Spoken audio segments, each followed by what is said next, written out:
Andaj dijeni ju vëllezërit e mi, se kur Allahu te bareke ve teala na thoret në Kur'an që ne t'i kthehemi atij, siç e përmenda në ligjëratën që kaloi, jo që Allahu ka nevojë për ne asesi vallahi, por Allahu na thoret sa je dije që ne jemi nevojtar për atë xhella wala. Andaj thonte Ibrahim ibn Adhemi radiallahu taala anhu, me të vërtet, po ta din mbretërit dhe djemtë e mbretërve, dhe kryetarët dhe djemtë e kryetarëve, dhe pasanikët dhe djemtë e pasanikëve, se çfarë kënaqësie na ka dhënë Allahu në zemrat tona në Islam dhe në iman, do të kishin ardhur të na i marrin ata me shpata. Do të kishin ardhur ata të na i marrin me të gjithë forcat dhe ushtrinë dhe arsenalin e tyre.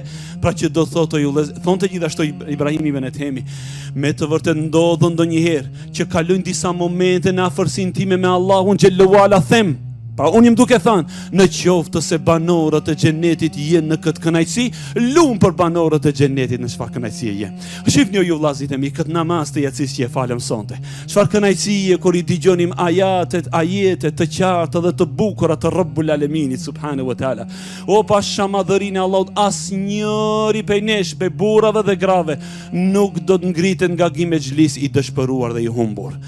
Sa që pejgamberi sallallahu alaihi wasallam tha në hadithin e Abu Hurairës se Allahu xhallahu ala ju thot me laqeve, ej me laqet e mia, bëhuni dëshmitar se ata njerëz unë i kom fal të gjithë.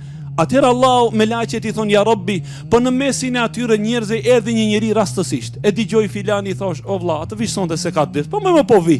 Domethënë nuk erdh me qëllimin të dëgjon ligjërat.